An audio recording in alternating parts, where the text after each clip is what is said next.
Assalamu alaikum. Today I'm here to going to tell you about Oh My Goods. It's a game from Alexander Pfister, who is more famous for his bigger games like Great Western Trail, Maracaibo, but this one is a very small card game, and Alexander Pfister has made many small card games like Port Royale, and Oh My Goods is a Euro game, but it has multi-use cards, and its only component is cards, but how he has used cards in so many fascinating ways makes it a very unique game, and a very big game in a very small package, and that's why I like it. Now, what you will be doing in this game is, as the name may indicate, you will be making different kind of goods, and the combination is going to be that you're setting up kind of an industry in your village. So you will be making one good, and that good will be used in the next factory, then that goods will be used in the next factory, and the value of your goods keeps getting increased and increased, and by the end, whoever has the more victory points in terms of goods as well as the buildings or factories that you have developed, that player is going to be the winner. So the concept is very simple, nothing unique, but how the game plays is the unique element of this game. So let me go through those elements, and it will be more clear to you that how this game works and what all these symbols on the game are going to represent. So each player is going to start. So for example, I have set up the game for 2 players right now. How the game is going to be start is that each player is going to get one char burner. So that's one basic building that every player starts with, and that char burner will use wood and one other resource, and that's going to be different for every player, to use to produce a coal, and a coal is going to have 1 coin worth of value. So every how you represent how much goods have you produced, the same cards which represent these kind of factories or goods, when you flip them over, it represents a crate which represents whatever is the good inside. So if I place a crate on top of this building, that represents a good which is inside the crate. So now it represents a coal inside this crate, which coal is will be worth 1 coin, and that's what it's going to be. So at the start, you will be starting with few coins or few coal in your building. You will never have coins as such in your hands. You will always be bartering uh, your goods as a trade value for other goods or making other buildings. Then, when the game is going to start, you will have one worker and only one worker. So it's a worker placement as well, but only with one worker, in which you will be placing him on your different buildings. For now, you have only one building. So you will be placing him, but before you place him on this building, you will be seeing that what goods are available in the market for your worker to utilize.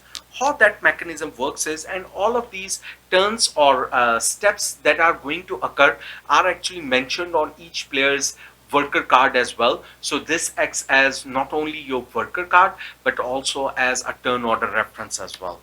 So we are going to flip these cards over, and what these are cards are going to, at this time we will ignore everything on this card except the symbol here. So this represents that right now in the market a wheat is available, so I can use that wheat as well as the other player, but it only represents one wheat. And right now under the wheat is a sun symbol, so that means a sunset is going to happen soon, a sunrise is going to happen soon, but this is only half a sun.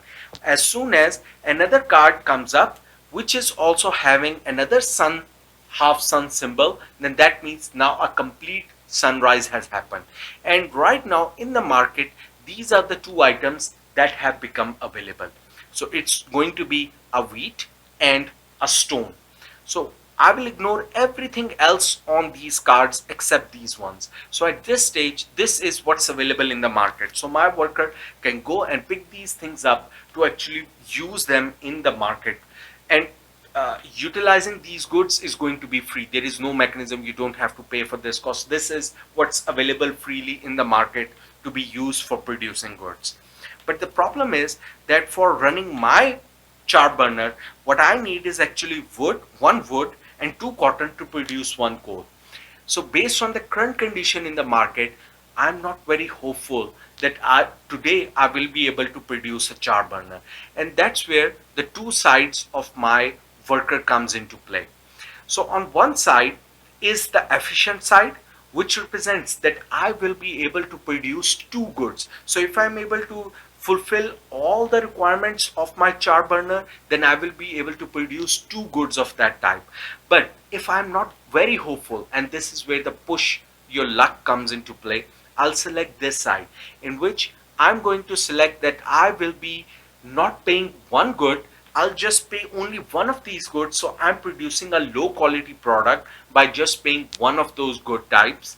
So maybe I'll select this option for now. But this is only sunrise. There is still a whole day and more goods are going to appear in the market. So that's the second phase, that once the sun has been selected, I have to select the worker, that which building I'm going to operate and whether I'm going to operate it efficiently or sloppily.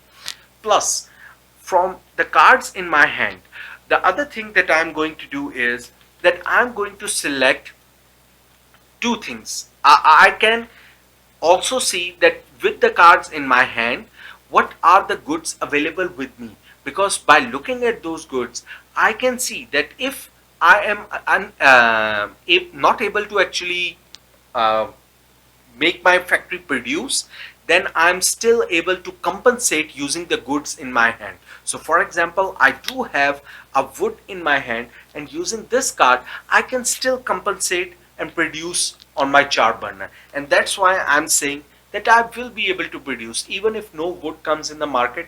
I can still use one of my items and burn one of the wood to make a coal. So I'm still at least that much confident.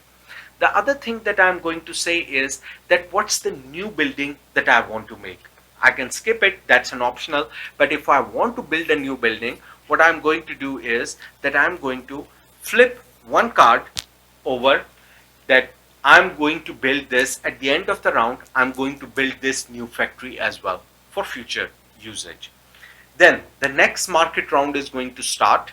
That's your step 3, that now until sunset in the market new goods are going to come, and those goods are going to be again a wheat, but another sun has come, so now the sun is setting. And let's say this symbol has come, which is a brick. Since there is no sun, so we will keep on flipping. Another wheat has come, no sun, so we will keep on flipping. We will keep on flipping until a sun symbol comes up. So now another sun symbol has come, which means sunset has occurred. But sadly, I never got the cotton which I needed. But that's why I had already planned that I may not be able to run this efficiently. So I will be wasting one of the goods from my hand, which is the wood, and I will be producing a good here. So as soon as I produce, I will discard the wood, and that wood is going to become a coal. And I can pick up a card from, doesn't matter what card it is, because I'm concerned about now the backside net. Now this card becomes a coal, which is worth 1. And that's how your production works. Maybe the other player, what the other player needed was 2 bricks and 1, and maybe he had selected efficiently. From their hand they had a wood and there were 2 bricks in the market.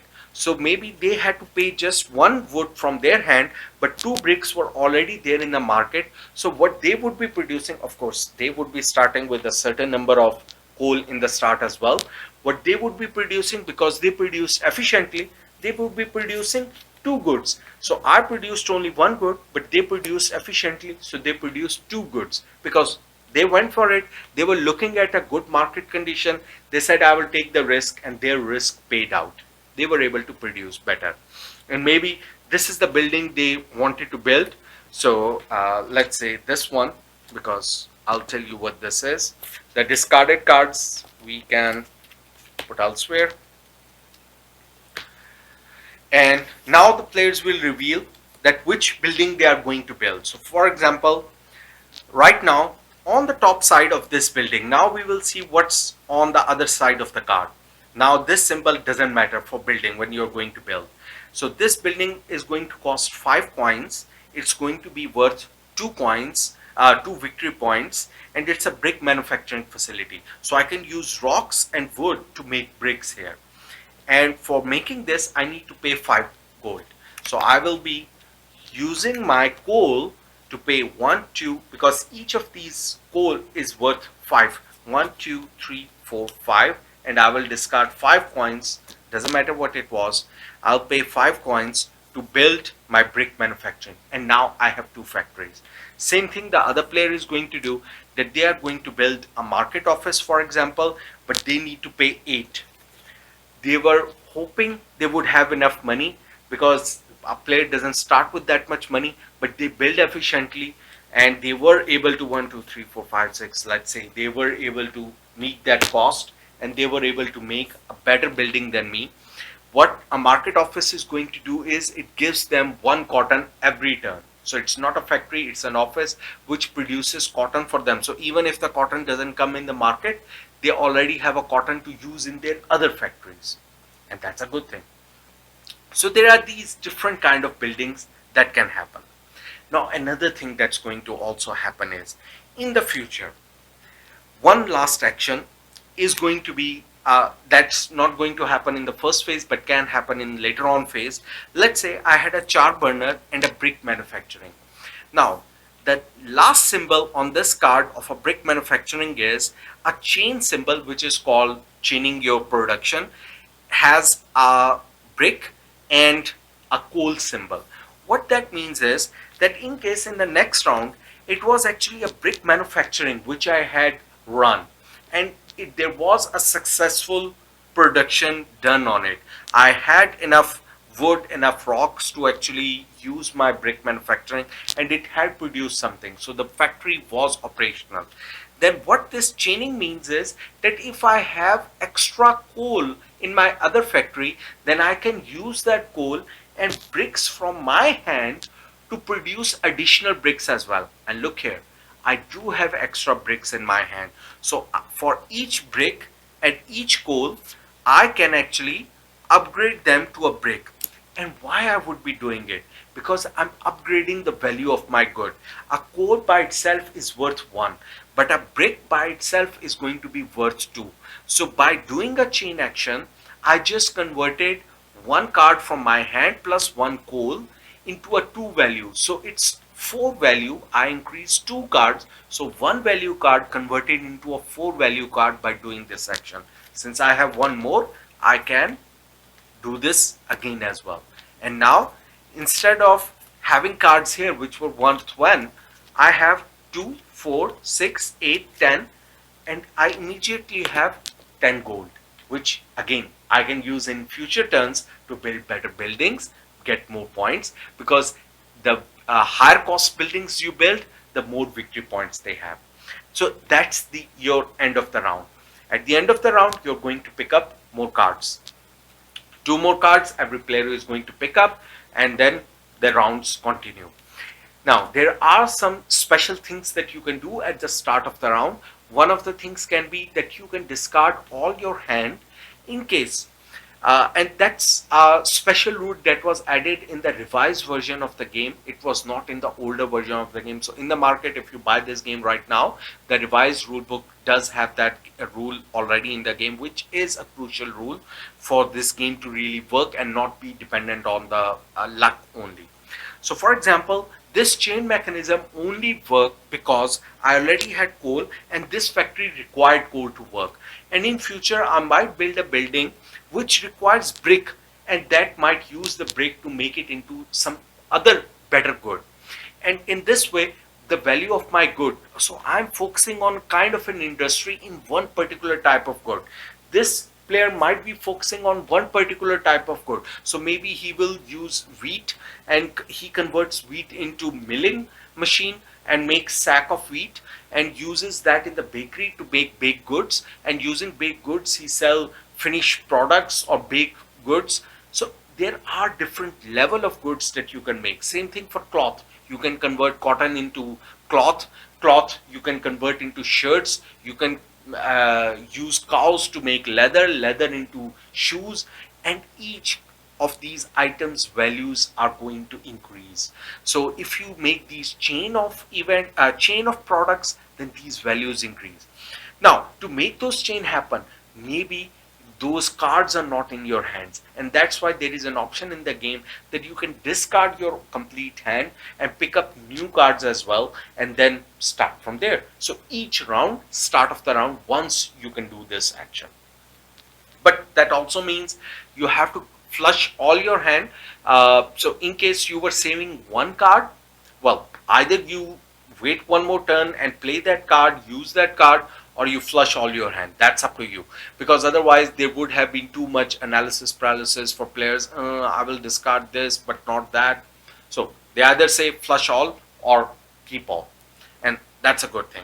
Now once this is done, all the market will be refreshed as well. We'll start with a new round, new market cards will start opening, and the game is going to continue in the same fashion as well, that until two suns come up, then the market situation will be assessed, and then the game is going to continue. Oh, this is a good round.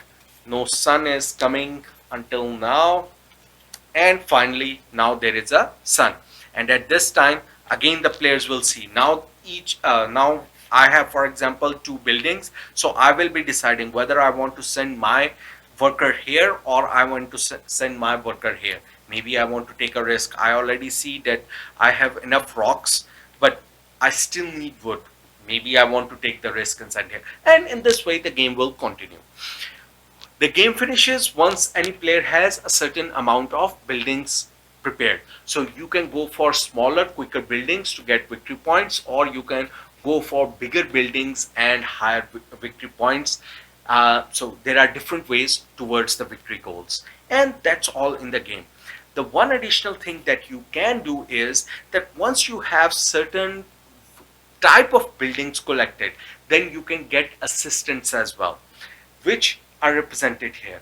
Now these cards are going to be random each time. They are double-sided cards with different goals on each side, plus there are some additional cards which come in the game, so every time it's going to be random.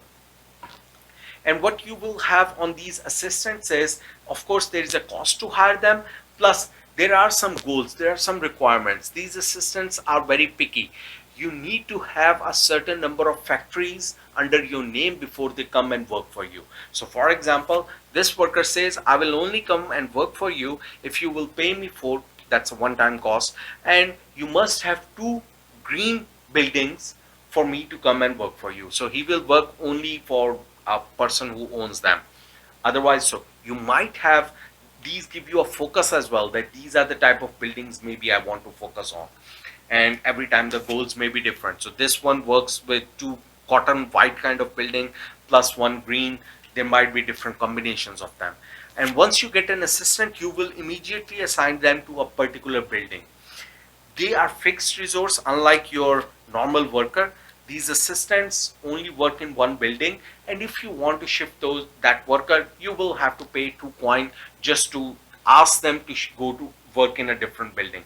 But the advantage of having a worker in a building is that you don't have to now worry about that building. As long as the resources are there in the market, this building will keep on producing the goods automatically.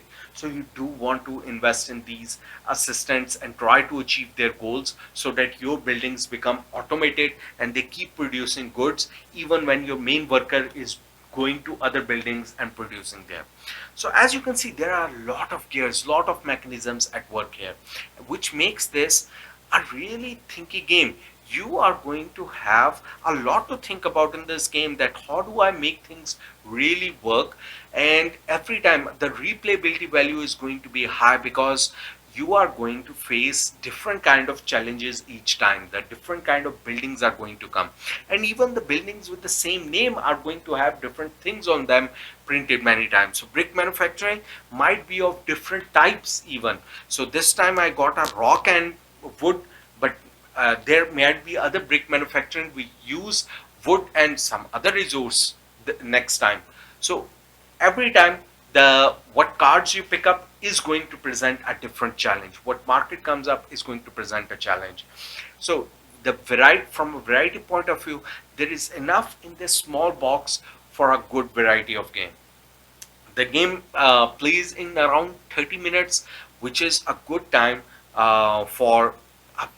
But what you will accomplish in those 30 minutes, you will feel that you have built a real big industry. And once your chains are working, this factory operates that factory, this factory operates that factory, and especially in the last round, you are allowed to run all your chain links even if your worker was not there or not. So you can upgrade all that engine that you have built into your maximum producing good, which makes you feel good that yes, I produced something good. I made a good useful engine. And that's the beauty of this game. It makes you feel good that I did make a good engine. So the game is rewarding, and that's the unique thing about this game. Uh, the bad thing, or the only bad thing, I'll say, the building artwork is really forgetful. With all the other things that's happening on these cards, there's just too much on these cards. And that's, of course, the good thing about this game, but that also actually diminishes the things that's on this card, that the artwork is kind of forgetful. You're always looking at the symbols and never paying attention to the actual artwork. These small things, there's just too much to notice, but you will never have time to notice those small things, the small artwork on the pictures of the card. But that's a minor nitpick. It doesn't impact your game, and that's why it's a very, very good game. So if you like that kind of game where you have to do engine building and you have to produce goods kind of game, then you're going to always have a fabulous time. Now, before we go, I'm going to dip in slightly into its expansion. Oh my gods, Longsdale in Revolt. Now, Longsdale in Revolt doesn't need a full-fledged separate review. Why? Because it just adds more to what's actually there in Oh My Gods. By default, what it's going to add is more cards, more variety of buildings. So for example, this vineyard, which auto produces without a worker, it's going to produce grapes every turn. There is corn. There are watchtowers which add a different kind of strength resource in the building and also reduces the cost. So there are different kind of small mechanisms which get added using this. But essentially it adds more card, more variety, ovens, armory, those kind of cards get added in the game, which is always welcome. But other than that, the most important feature about this expansion is that it added a story mode to this game. And you must be wondering that in an era of where we have big legacy games and adventure games, this kind of dry Euro game having a story mode, and yes, it has a story mode and it has branching stories. Given the story is, well, very superficial, very dry, and you will not even much bother about, oh really, what happened. It's not very good, but at least it's a story. It's a good start for Euro games to have start having some story modes. It keeps you interested. It lets you keep playing more and more sessions of the game, which is a nice thing. So if that interests you, you might be interested in this. And especially since it's a branching story mode, so you can play it again and try it other way as well, because the story will be about, as the name says, that it will be regarding a revolt against the king. So you can one time try to play in favor of the king, and other time you can try to play against the king, and try it both ways. The gameplay doesn't vary too much, but there are variances that you are going to face. Plus, instead of the game timer being the number of buildings, there will be event cards that will be added. So each turn there will be an event that will tell you what's slightly different in this round that's going to happen, which I enjoyed more than the default mechanism. And I think at the end of the game, I'm going to actually play this mode of the game as a default mechanism for my future games, since I've finished the campaign. I will be playing this mode as the default, that I will be playing with that event deck. I'll just shuffle it up and I will play with that, okay, we will play this until the event deck runs out, and that's the end of the game. Because it adds more variety. You never know what's going to happen in the event, and that was a bit of more fun. So if you want that kind of little bit more variety in the game, then it's an inexpensive expansion which is going to surely give you some excitement in this game. So from my side, yes, a recommended game for those people who do like these kind of Euro games, especially for those who want it in a small package. That's it for me. Happy gaming.